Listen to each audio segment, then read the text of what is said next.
Tá, dando início aqui então a... Calma aí. Acho que agora deve estar melhor o áudio. Dando início então aqui a revisão de estrutura de dados.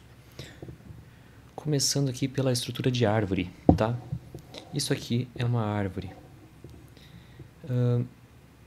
A gente estava vendo até agora somente estruturas lineares e não hierárquicas, tipo pilhas, filas, listas. Essas são estruturas lineares, tá? E a árvore difere nesse quesito. Essa é uma estrutura não linear e hierárquica. Então, começando aqui a entender alguns conceitos da árvore. Primeiro, este aqui, o primeiro nó, é chamado de nó raiz. Então, nós temos as suas ramificações, certo? Uma ramificação, por exemplo, esta aqui, se eu for aqui para a direita, é chamada de subárvore. Tá? Isso aqui é uma subárvore também. Então, nas subárvores nós temos nós pais. Todo nó que possui um descendente é um nó pai, certo? Este aqui é um nó pai, este aqui é um nó pai, este aqui é um nó pai. Estes não possuem descendentes, logo não são nó pais. Nós pai. Temos os nós filhos. Todos os nós que possuem um pai são nós filhos, ou seja, somente será exceção o nó raiz. Temos os nós folhas, que são os nós sem nenhum filho, ou seja, são sempre os últimos nós da árvore. E agora aqui alguns conceitos, como o nível de um nó. O nível de um nó é o equivalente à sua geração, tá? Começando a contar a partir daqui. Então essa é a primeira geração, segunda geração, ou primeiro nível e segundo nível de uma árvore. O grau de um nó é basicamente dado pelo número de seus filhos, ou seja, este aqui tem um grau 2, certo? Porque ele tem 2 filhos. Este aqui é de grau 0, porque tem nenhum filho. Agora, se eu apagasse aqui esse nó, este aqui seria de grau 1, porque ele tem apenas um filho, tá?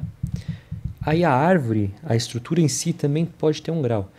Ela é dada este grau é dado pelo maior grau entre os nós. Então aqui seria 2, né? A árvore seria de grau 2. Mas se eu tivesse uma árvore, um nó aqui com 3 filhos, em uma árvore enária, ou seja, que pode ter N filhos, neste caso seria de grau 3, certo? A árvore. A altura de um nó, outro conceito importante, é medida pela distância do nó que você está medindo, né, para o seu nó folha mais distante. Então, por exemplo, a altura do nó raiz aqui é 1, 2. Esse aqui é o nó folha. Bom, qualquer um desses dois aqui são os nós folhas mais distantes. A gente também poderia colocar aqui outro nó.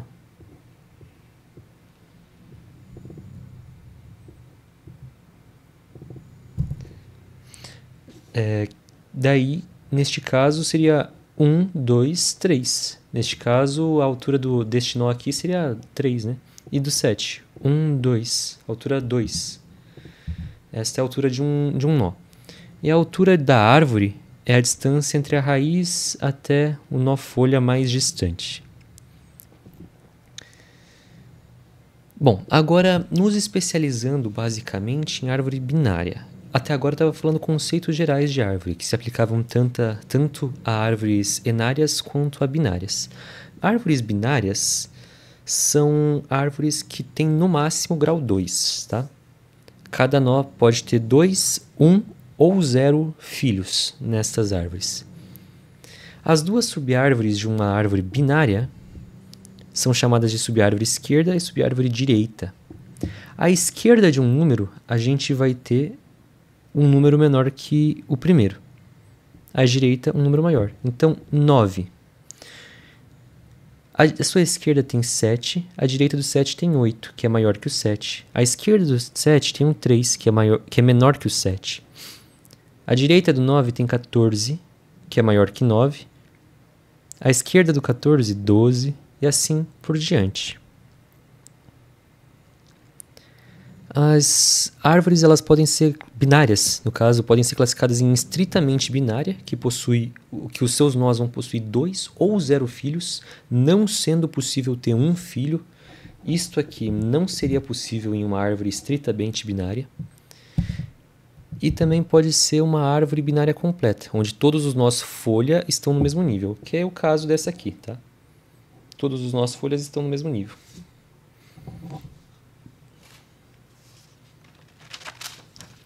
Bom, vimos aqui como inserir em uma árvore binária, né? Bom, para inserir um elemento em uma árvore binária, vai seguir a estrutura que eu comentei antes. Se eu quisesse inserir, por exemplo, o número 4, eu só seguiria a estrutura. 4, calma aí, vamos copiar aqui e colar. 4 menor que 9 é, menor que 7 é, maior que 3 é, então vai à direita do 3. Certo?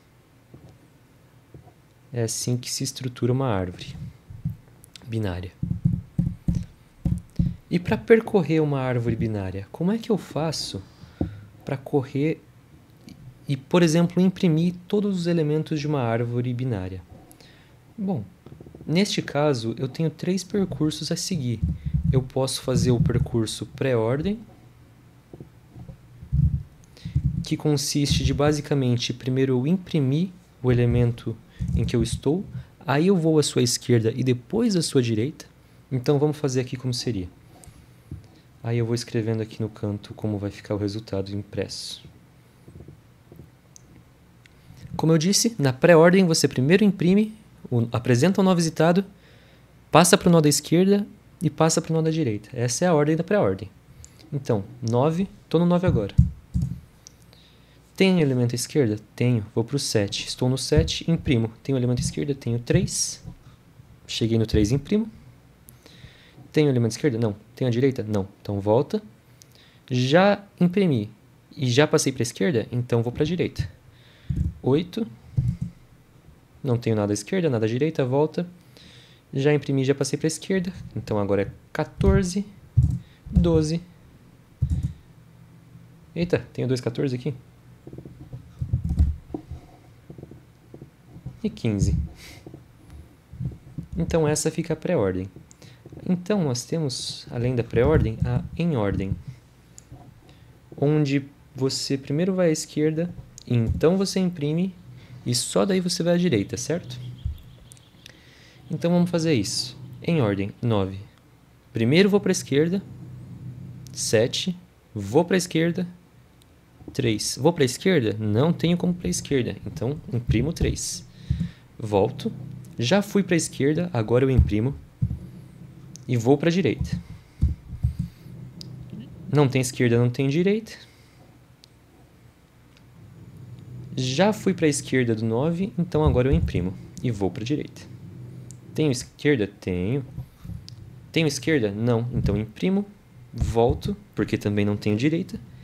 Imprimo o 14, pois já fui para a sua esquerda. Vou para a sua direita, 15. E assim fica em ordem. Agora, pós-ordem, o último percurso que dá para percorrer. Pós-ordem.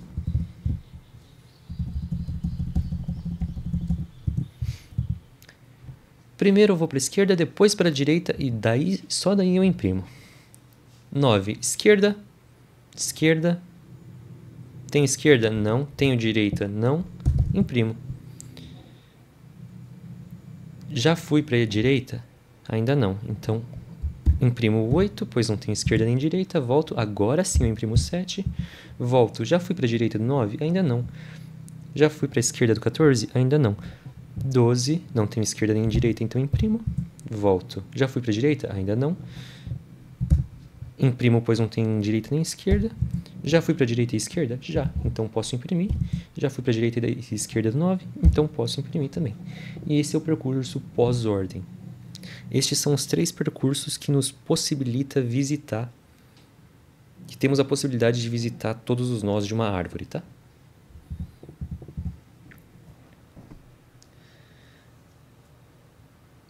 Bom, agora para remover um nó de uma árvore, a gente tem 3 situações em que pode acontecer uma remoção, certo? A primeira, vamos remover aqui só para exemplificar, tá? A primeira, eu quero remover esse 7. O 7 não tem subárvore à esquerda, então o nó filho à direita vai se tornar o pai, certo?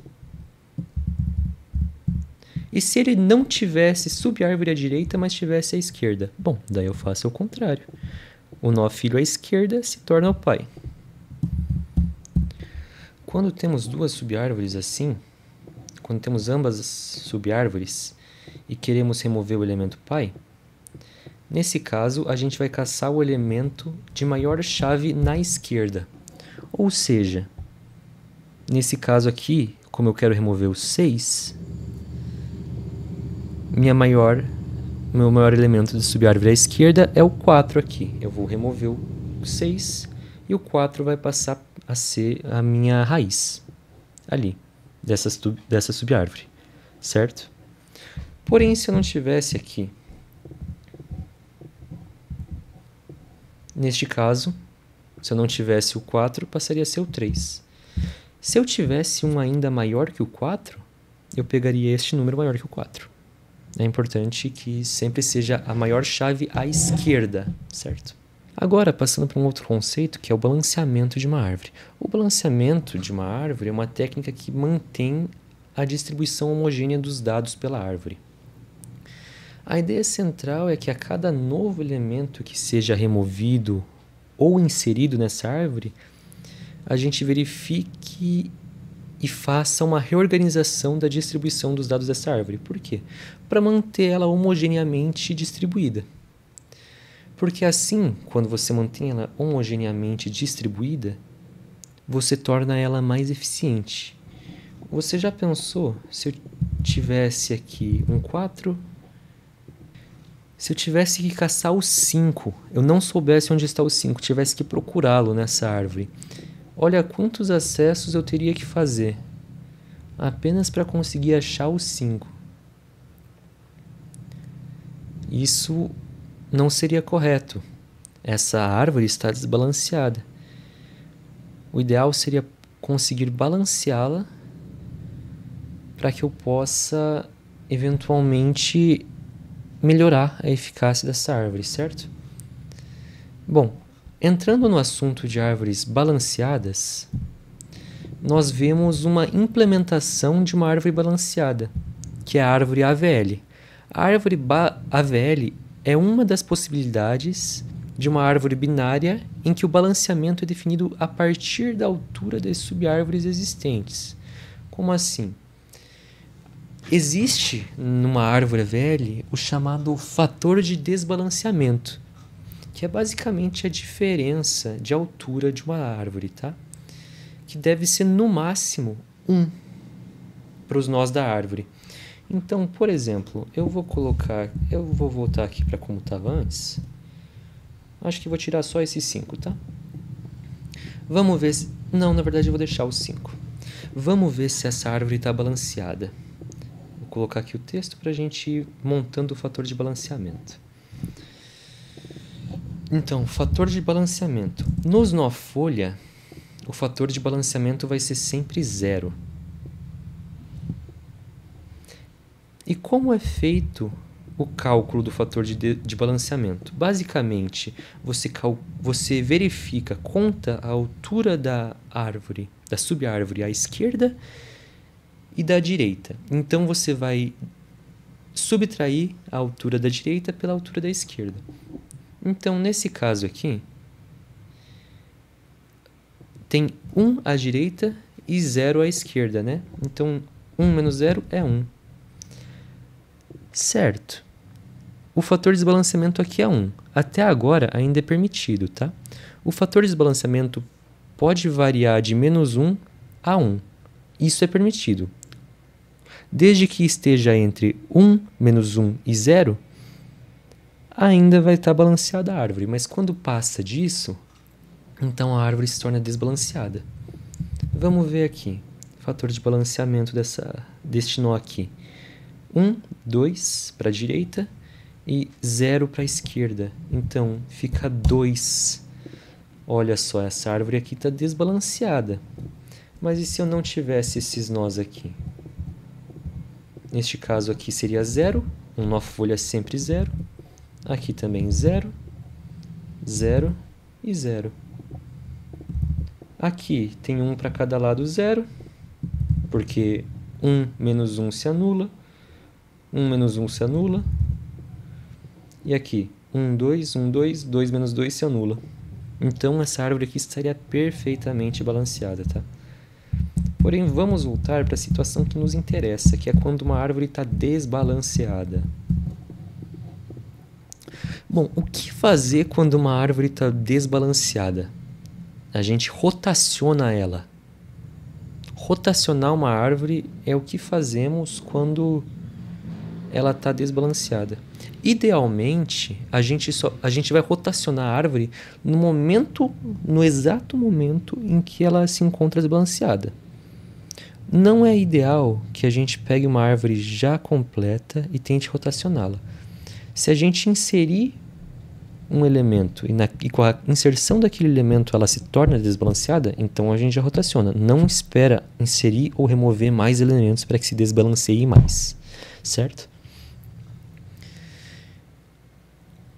Então, eu vou passar aqui algumas regras, porque nós temos 4 tipos de rotações. Bom, 4 tipos dá para se dizer.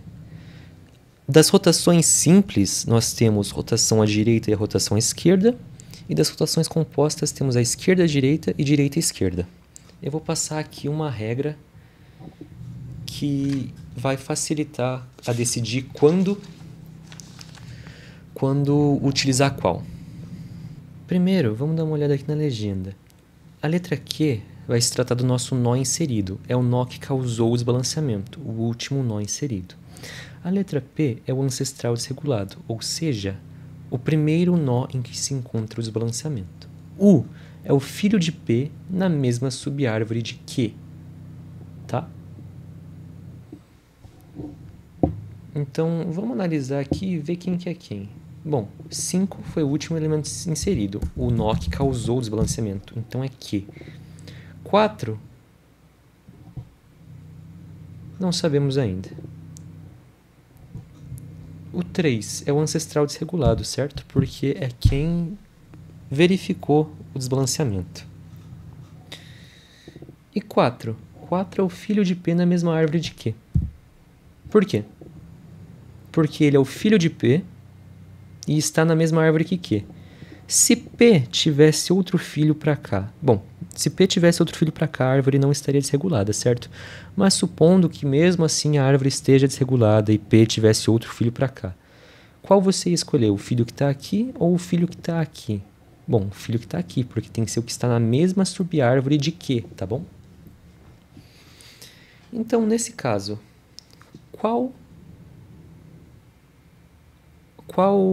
rotação a gente faria para endireitar essa árvore aqui? Para deixar ela balanceada, deixar ela bonita. Vamos ver aqui. A altura esquerda de P é maior que a altura direita de D? Direita de P? A altura esquerda de P, 0. A altura direita de P, 2. Então, não. A altura esquerda é menor, né? A altura esquerda de U é menor que a de D? A direita de U? A altura esquerda de U é 0 e a altura direita de U é 1. Então é menor, né? Então a gente faz uma rotação à esquerda. Então, nesse caso, fazer uma rotação à esquerda envolve os seguintes passos. Primeiro, o nó raiz, ou seja, este aqui, o nó raiz da subárvore. Deixa eu só remover estes vínculos aqui para facilitar a nossa vida. O nó raiz da subárvore, ele passa para a posição de nó filho à esquerda. E então, o nó filho a esquerda do nó à direita passa a ser o nó filho à direita. No caso, nós não temos um nó filho à esquerda do nó filho à direita, certo? Mas se tivesse algum elemento aqui filho à esquerda de 4, ele passaria a ser o filho à direita do 3. Mas, por fim, o nó à esquerda vai passar a ser o novo nó raiz da subárvore.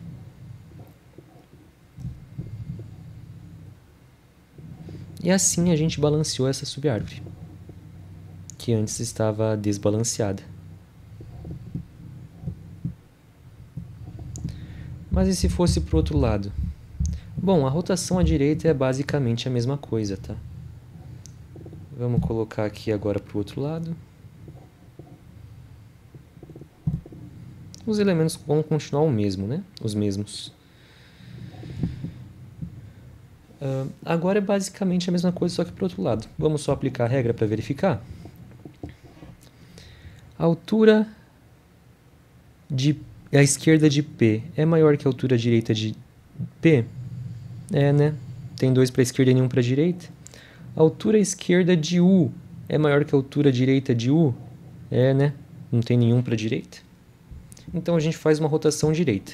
Vai ser a mesma coisa, só que para os lados invertidos, tá? Uma rotação à direita. Vamos apagar esses vínculos.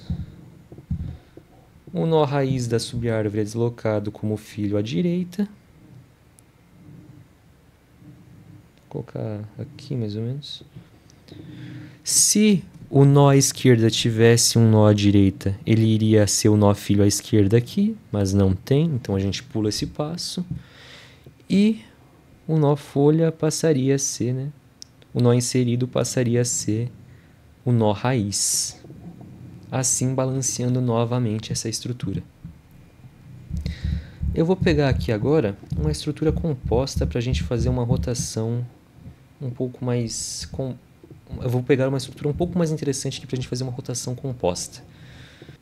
Bom, então a gente tem aqui uma árvore que está desbalanceada. Vamos só conferir aqui se está certa essa legenda que eu coloquei aqui. Vamos colocar o fator de desbalanceamento aqui para conferir se ela está desbalanceada. Nó folha é 0, 0 e 0. Aqui tem 1 à direita mais 0 à esquerda.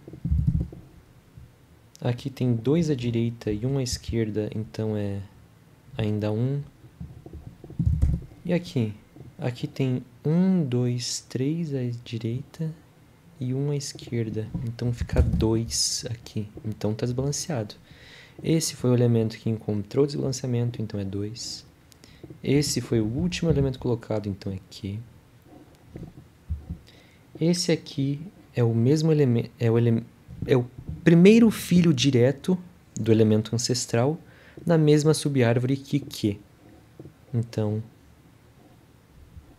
é U. Certo?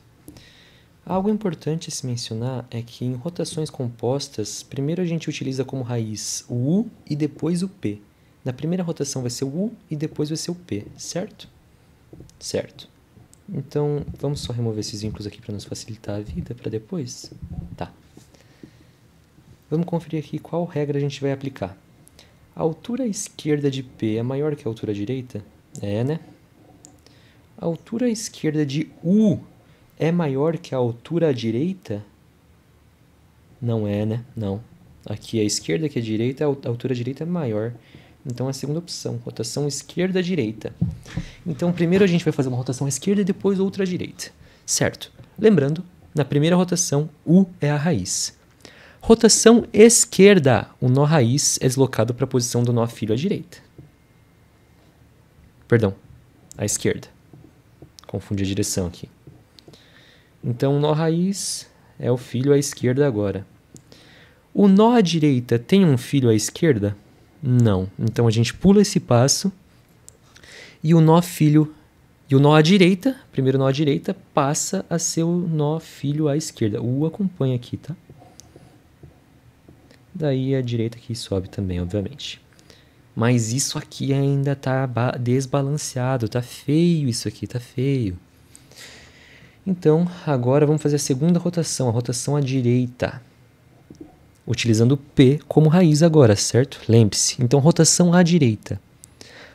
O nó raiz é deslocado para a posição do seu nó filho à direita. Então, 70 desce.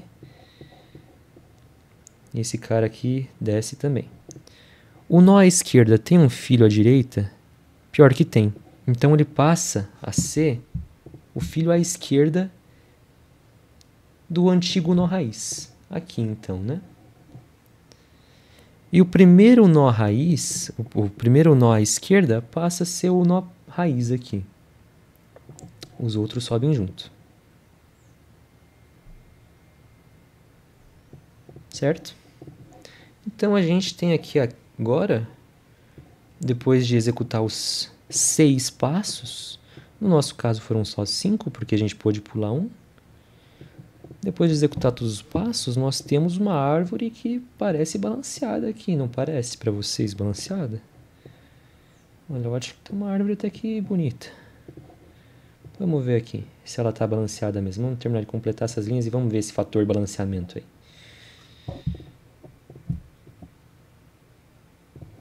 Tá. Então, vamos ver. Vou começar aqui pelos nó folha, né, obviamente. Fator de balanceamento 0, 0, 0. E esse aqui é 0 também. Tem um do lado, um do outro, se anulam. E esse aqui? Esse aqui é menos 1. Tem um na esquerda, mas não tem nenhum na direita. E esse aqui? 1, 2, 1, 2 é 0. Árvore balanceada. Então, isso é basicamente o balanceamento de uma árvore. Sempre bom lembrar essas regras aqui. E que enquanto rotação composta, primeiro você faz na raiz U e depois na raiz P, certo?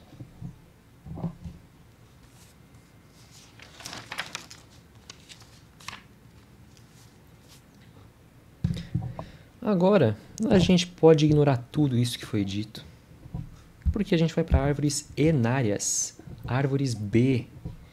Uma árvore enária, como eu já disse anteriormente, é uma árvore em que você pode ter N filhos, né? Então, ao invés de se parecer com um círculo, agora vai se parecer com algo como um quadrado. Um retângulo, para ser sincero. Vários quadrados juntos. Então, por exemplo, este aqui é um nó. Eu vou fazer de 4 só. Este aqui é um nó de uma árvore enária. Vou agrupar aqui.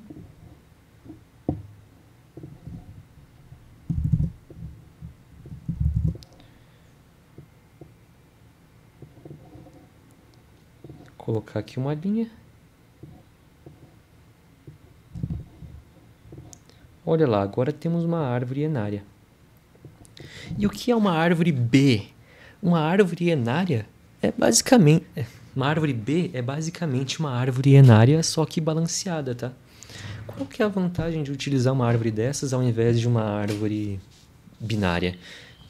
Bom, uma árvore enária, principalmente a B, ela é muito mais utilizada em banco de dados e também em discos magnéticos. Isso porque ela lida melhor com grandes volumes de dados, tá? Ela favorece realmente o armazenamento de maior volume de dados sem um impacto significativo no número de acessos aos nós, por conta de vários elementos. Então, aqui, uma árvore enária.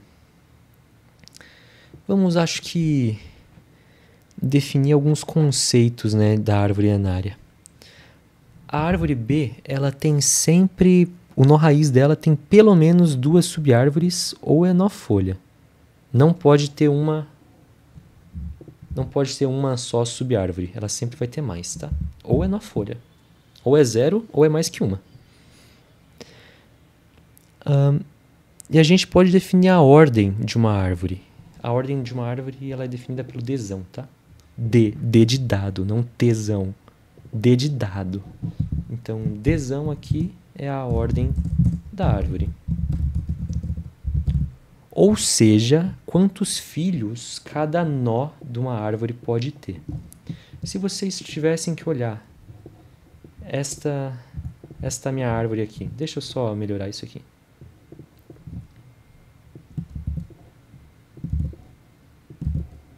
Será que vai caber?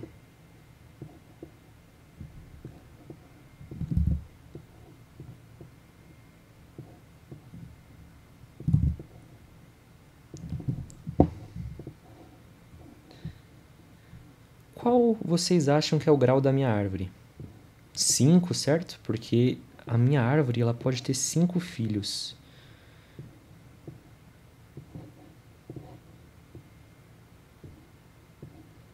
Como assim pode ter 5 filhos? Tô vendo só 4 elementos aí nela. Bom, essas aqui são as chaves da árvore.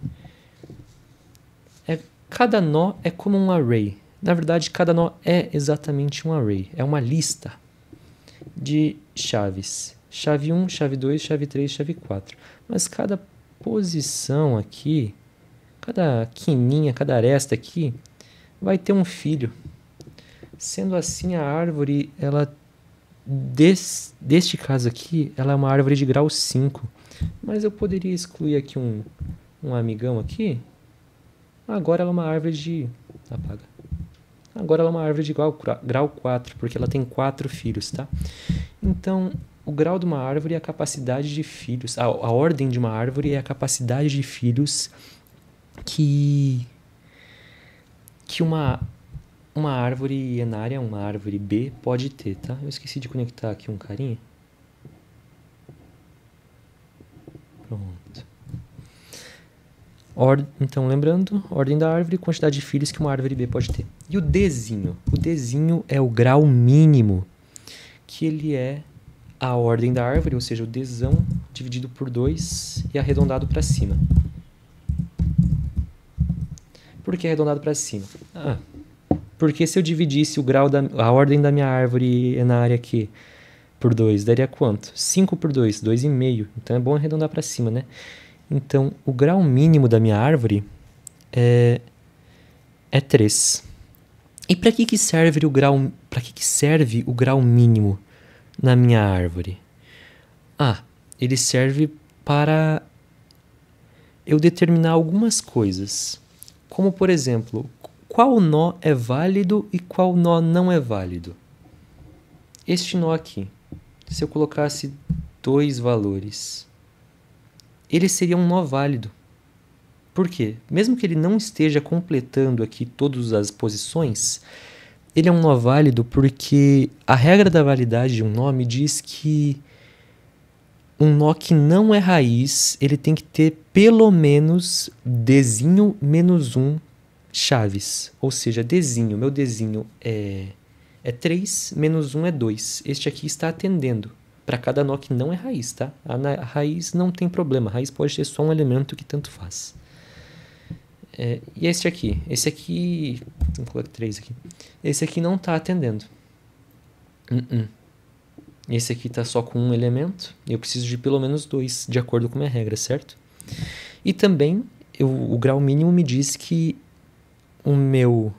cada nó ele tem que ter no máximo 2 vezes Dzinho menos 1 chaves. Ou seja, 2 vezes Dzinho é 6, né? Menos 1 é 5. E tudo bem, eu posso colocar 5 elementos aqui. Porém, no momento em que chega a 5, vai se dividir, tá?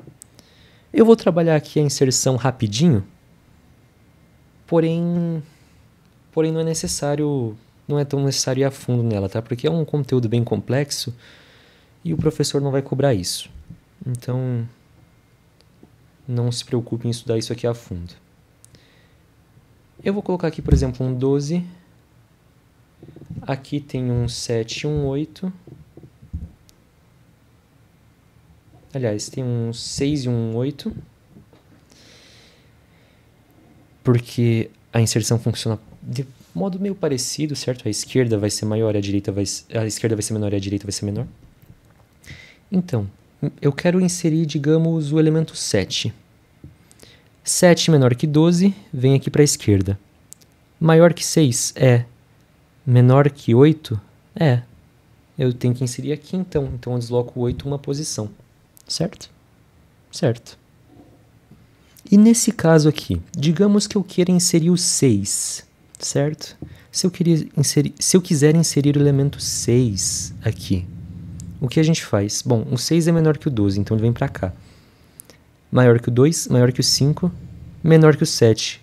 O lugar do 6 seria aqui, certo?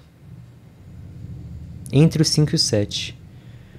Como eu disse anteriormente, eu até posso inserir o quinto elemento aqui. Porém, neste caso, ocorre uma divisão. Se você for inserir, quando você atinge um máximo determinado, pelo 2 vezes Dzinho menos 1, então você tem que fazer a divisão do array. É uma regra. E nesse caso, aqui o que acontece? Bom, criamos outro array aqui. Caramba. O elemento médio deste array aqui, que no caso era o 6, vai ser deslocado para cima.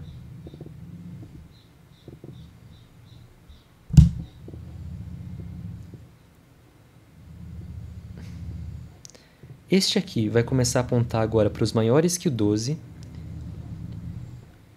O novo array ele é destinado para os maiores que 6, certo?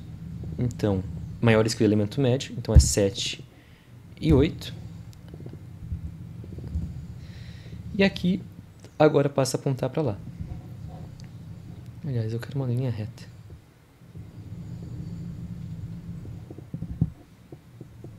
Então, assim funciona uma inserção num array, numa árvore.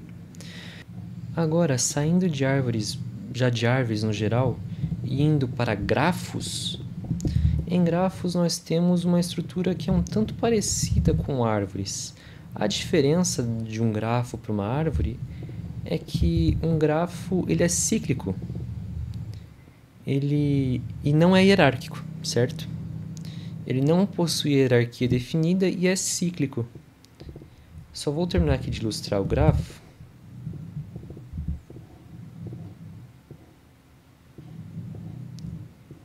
Define aqui por linhas.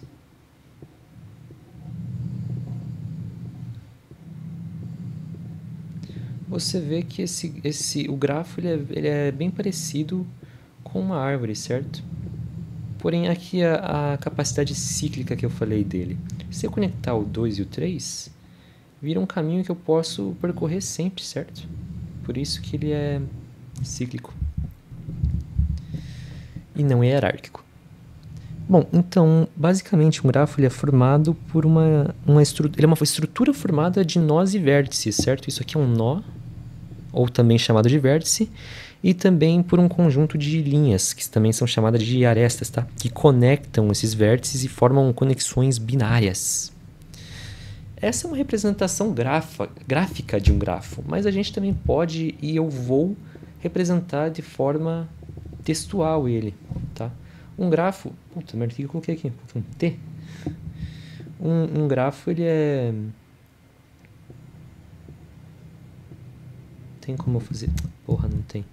Tá, não faz mal.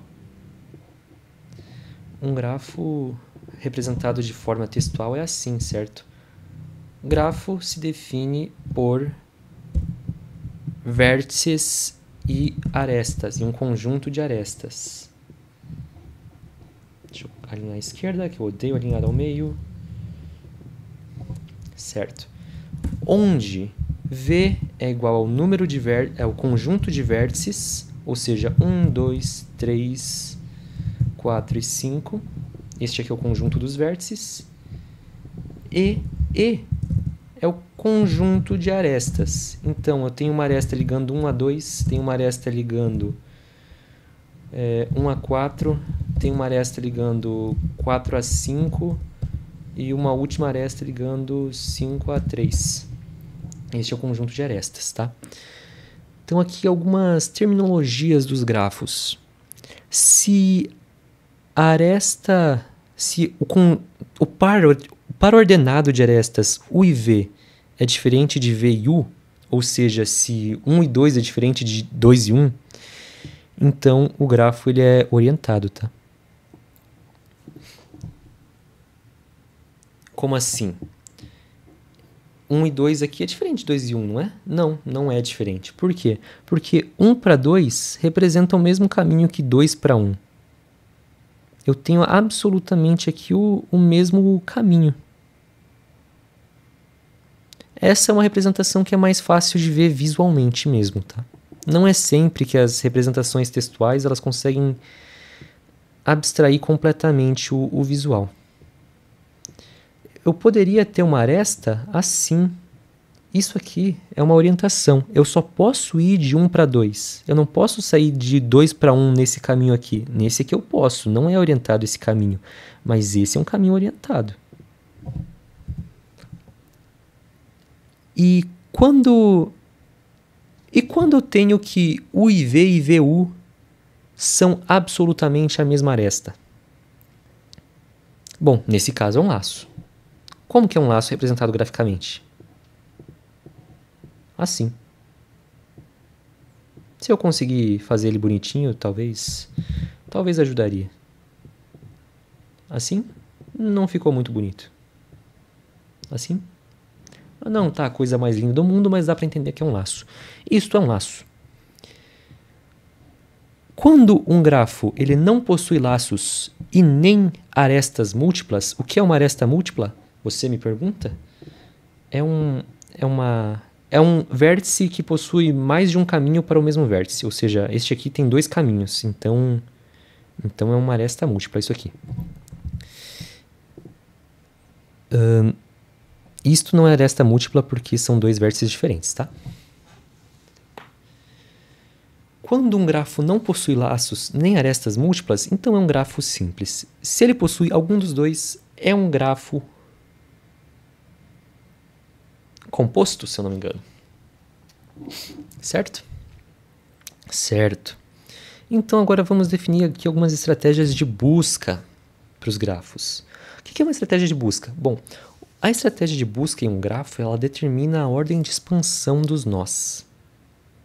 Ou seja, vai determinar a ordem que eu vou visitar, vou percorrer os nós aqui. A busca ela pode ser exaustiva, em que não se sabe o melhor nó expandido, eu só vou procurando. E a busca ela pode ser heurística, quando eu tenho alguma informação. Então eu vou estimar qual é o melhor nó com base em um conhecimento. Heurístico vem de conhecimento. Então, por exemplo, se eu sei que aqui é 4 e aqui é 3, eu vou para o 3 porque eu sei que vai ser melhor, vai ser mais curto, vai ser mais barato, enfim.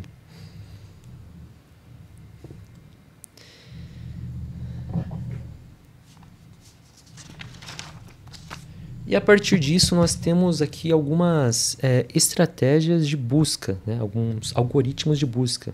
O primeiro deles é a busca em largura.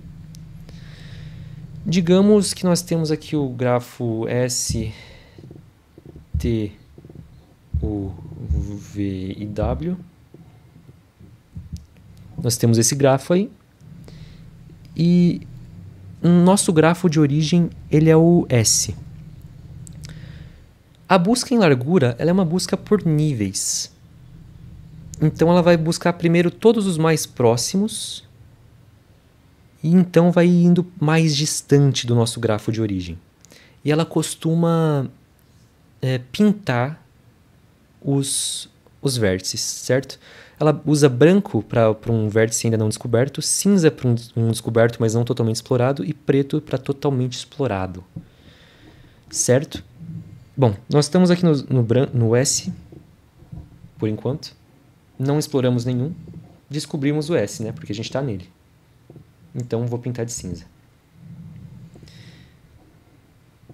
O algoritmo de busca em largura utiliza uma lista de vértices a explorar, tá? Quando ela descobre um vértice, ela em seguida já põe na lista, certo? Então eu estou aqui no S, eu vejo que eu posso ir para o T, descobrir o T, e vejo que posso ir para o U, descobrir o U. Então eu posso ir do T para o U. E eu já explorei, eu já descobri tudo que eu tinha para explorar no S. Então eu pinto ele de preto, não tem por que eu ir para o preto. Vou para o T, então. Removo ele aqui da lista, pois eu estou explorando agora. Eu descobri algo novo aqui no T? Descobri algum outro vértice que eu podia acessar? Não, né? Então eu só pinto de preto e volto. Agora eu vou para o U. Removo aqui do explorar o U. Opa, descobri o V. Coloco ele como descoberto. E coloco ele na lista de exploração. Tem algo mais para eu ver no U? Não, né? Está explorado.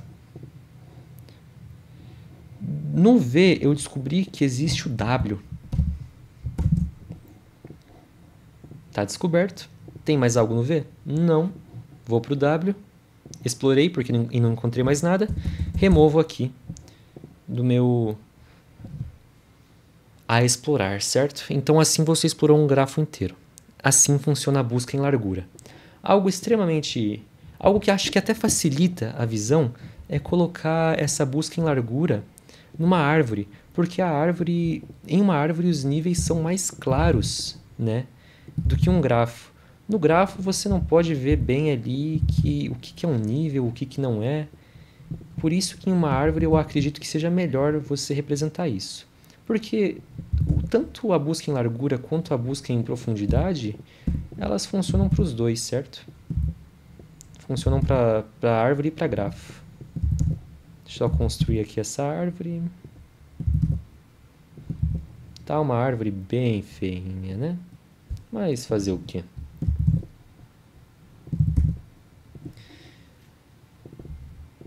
F, G, H, I, J, K, L. Eu não vou colocar as linhas porque senão vai demorar. Na verdade eu preciso colocar as linhas, né? Agora que eu me toquei que não existe árvore sem linha. Por que eu coloquei 2 filhos aqui? É só um filho, bocó. Ali eu viajei, né? Coloquei um pouco de filho demais para uma árvore. Aquilo ali é uma árvore enária.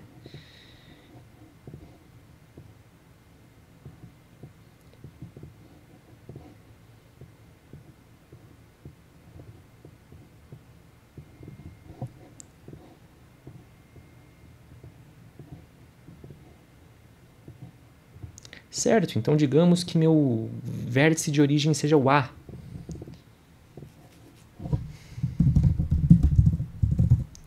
Quais são minhas opções de exploração aqui?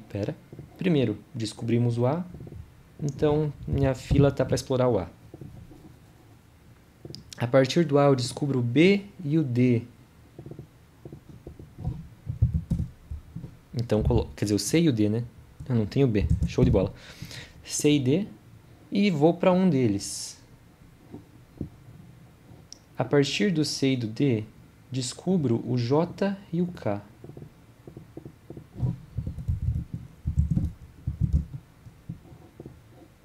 D está explorado. A partir dos... Então, remove o D da lista, né? Da fila. A partir do C, descubro o G e o H.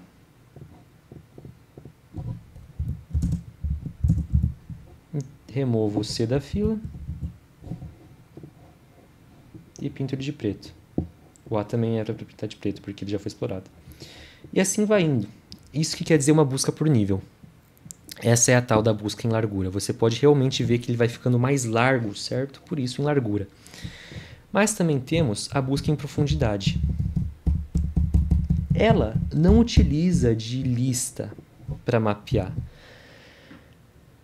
Ela utiliza também o método de pintura, certo? Mas ela primeiro escolhe um caminho e esgota esse caminho. Ela vai percorrer esse caminho até que o final seja alcançado e depois ela realiza um backtracking, certo? Então, tem caminho para seguir para a esquerda? Tem. Tem caminho para seguir na esquerda? Tem. Tem caminho para seguir na esquerda? Não. Então, descoberto... Aliás, deixa eu pintar esse aqui como descoberto, porque eles já foram descobertos. Descoberto e explorado. Tem caminho para seguir na direita? Tem. Descoberto, explorado. Esse aqui foi descoberto já. Tem algum outro caminho? Não. Pinto. Esse aqui tem caminho para seguir? Tem. Tem caminho para seguir? Tem. Tem caminho para seguir? Não. Explorado. Tem caminho para seguir? Tem. Descoberto. Explorado. Tem caminho para seguir? Não. Explorado. Explorei tudo? Explorei tudo. Ih, tudo explorado então. Show de bola. Assim funciona a busca em profundidade. Ela não é ótima e ela não é completa. Normalmente é preferível você utilizar a busca em largura. A busca em profundidade ela é lenta, não vai explorar completamente o que você precisa. E busca em largura é bem melhor. Certo, agora Dijkstra. Dijkstra é um algoritmo de caminho mínimo. O que é um algoritmo de caminho mínimo? Bom, é um algoritmo para você achar o menor ou melhor caminho em um grafo ponderado. O que é um grafo ponderado? Vamos ver se eu ainda tenho aqui os grafos que eu... aqui no meu Ctrl Z. Um grafo, mas resumidamente, um grafo ponderado é um grafo que já foi avaliado, já teve tudo que precisava ser avaliado. Temos aqui então o nosso grafo de volta. Acaba aqui meu Ctrl Z, tudo bem. Deu bastantes movimentos, né? É um grafo que já... Bom, um grafo ponderado é um grafo que já teve tudo que precisava ser avaliado. E agora não precisa... Agora é só encontrar o melhor caminho. Então, por exemplo, um caminho... Eu poderia definir aqui um grafo que esse caminho vale 3, este caminho vale 2, este caminho vale 4, este caminho vale 5. Podem ser em quilômetros, pode ser o quanto eu gastaria em dinheiro. Isso vai do programador ou da funcionalidade do algoritmo a definir, tá?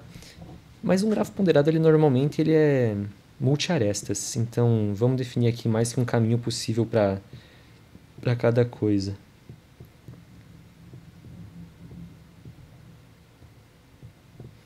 Eu tenho aqui que este caminho ele vale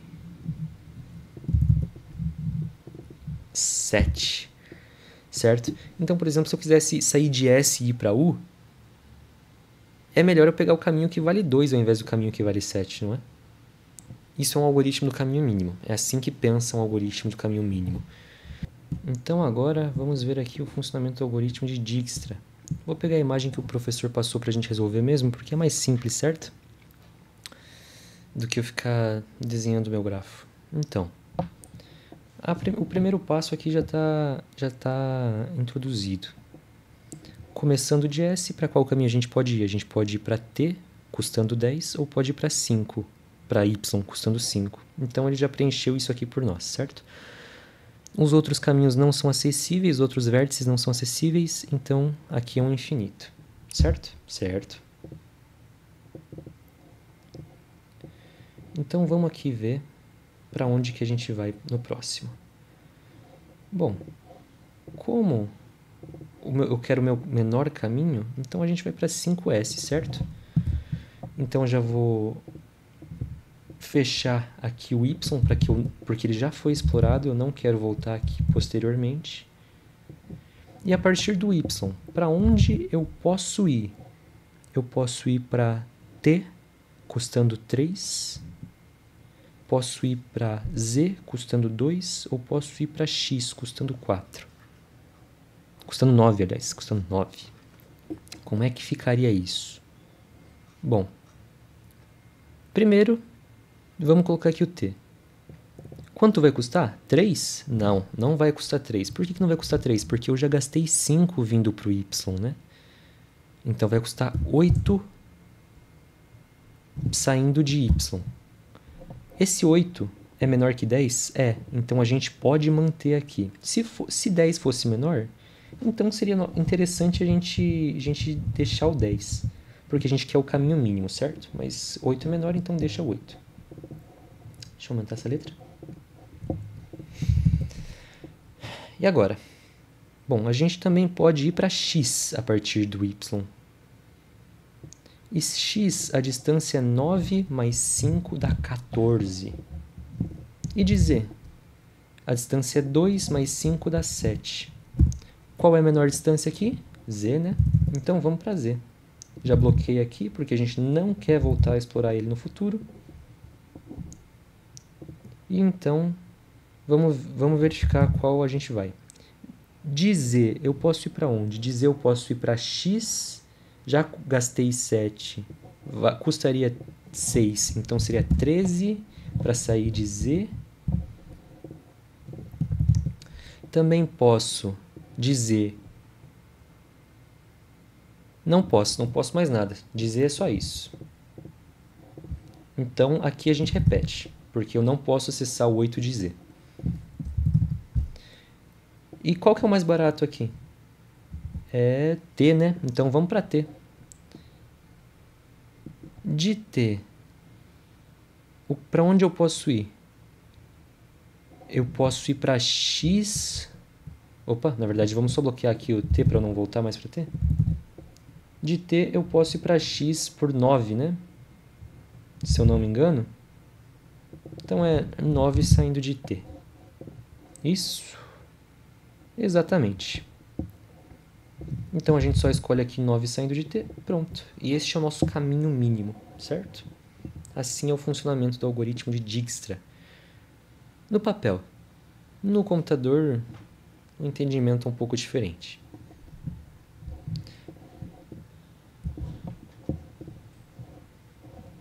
Bom, agora vamos ver alguns algoritmos de ordenação, tá? Primeiro aqui alguns conceitos dos algoritmos de ordenação. Eles podem ser por comparação. O que é um algoritmo por comparação? Quando você tem um array,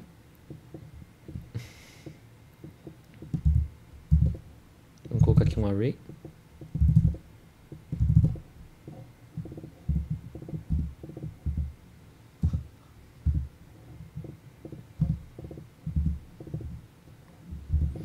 Quando você tem um array e você quer ordenar ele, se for por comparação, o algoritmo vai comparar várias vezes pares de elementos para que possa ordenar. Então, por exemplo, 2 é maior que 1?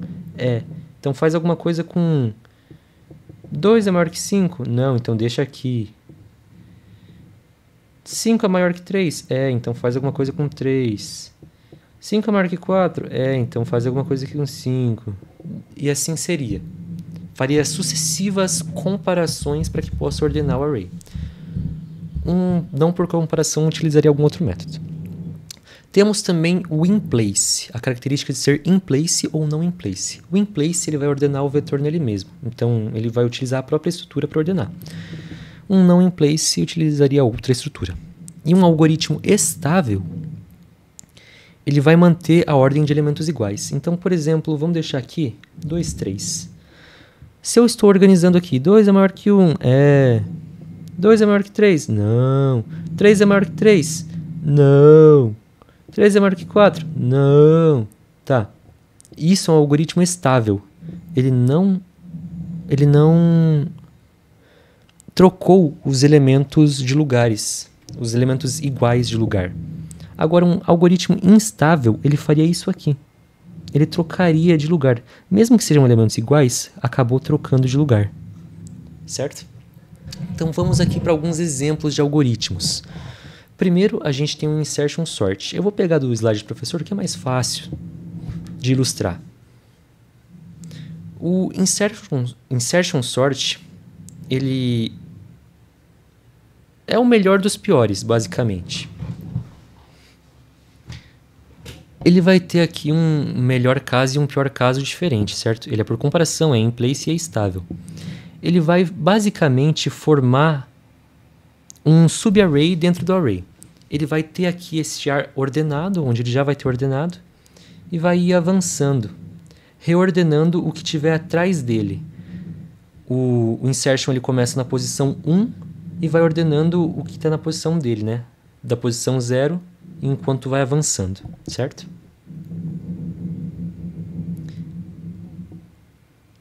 No melhor caso dele, ou seja, quando ele já está organizado, ele vai percorrer a lista pelo menos uma vez, e quando não, vai percorrer diversas vezes. Tem o selection sort, ele tem o melhor caso e o pior caso iguais. Ele é normalmente utilizado só para fins educacionais, tá? Com grande volume de dados, não utilize ele, não vai ser bom. Ele também é instável. O bubble sort é a mesma coisa, a única diferença é que ele é estável, mas ele tem o melhor caso e o pior caso iguais. Ou seja, se ele comparar, se um array já estiver ordenado, ele vai iterar duas vezes por ele igualmente, certo? E aqui tem um merge sort, que ele tem o melhor caso e o pior caso iguais também, mas o melhor caso, nesse caso, ainda é melhor do que o pior caso desse caso aqui. Então, se você sabe que o seu array não está ordenado, você utiliza o merge sort. Se você acha que seu array está mais ou menos ordenado, você utiliza o insertion sort. Os outros dois você ignora. Certo? O merge sort ele funciona como? Ele vai dividindo o array em 2 até que ele possa ordenar completamente o array. Fazendo um merging. Eu esqueci a tradução de merging. Misturando. Basicamente assim que funcionam alguns algoritmos de sort.